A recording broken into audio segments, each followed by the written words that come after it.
In this video, I will show you how to input a transfer function using Matlab. We will use three different methods. In the first method, we will type the full equation of the transfer function. In the second method, we will use the coefficients of numerator and denominator to type our function.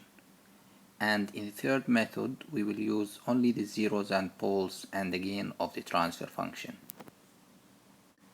To type our transfer function using the full equation, we need to declare that S is a transfer function. As you see in the command window, TF is used to declare S as transfer function. Then type the equation as is. In our example, H1 is 10 times S divided by S squared plus 25 times S plus 100.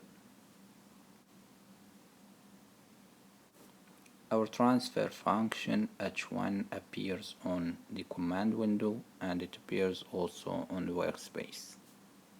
Let me just clear the screen using the command CLC. This will clear only the command window, but our transfer function H1 still exists in the workspace. You can call it by just typing H1.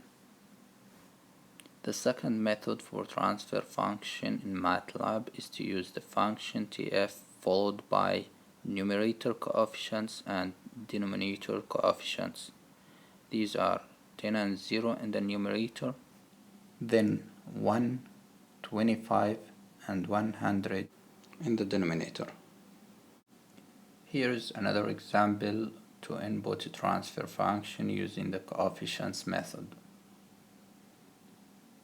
H2 has 2 as a coefficient in the numerator and then 1, 2, 10 and 2 in the denominator.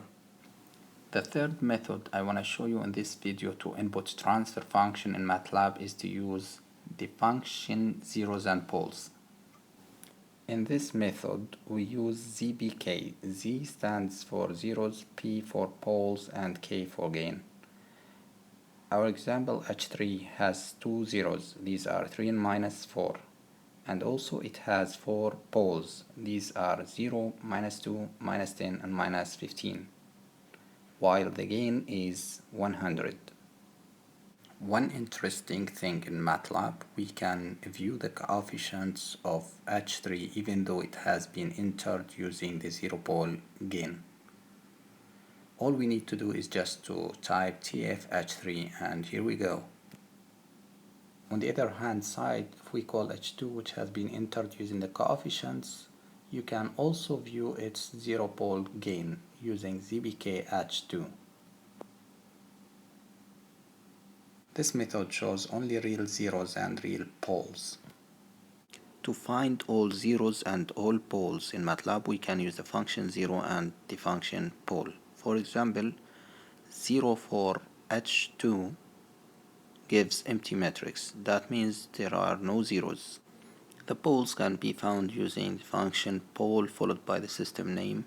In our example H2, and here we go. There are 2 complex poles and 1 real pole. Let's see how we plot the zeros and poles in the frequency plane. We use function pzmap to map the zeros and poles, followed by the system name. The figure shows X's only, that means the system has only poles, and there are no O's, that means there are no zeros.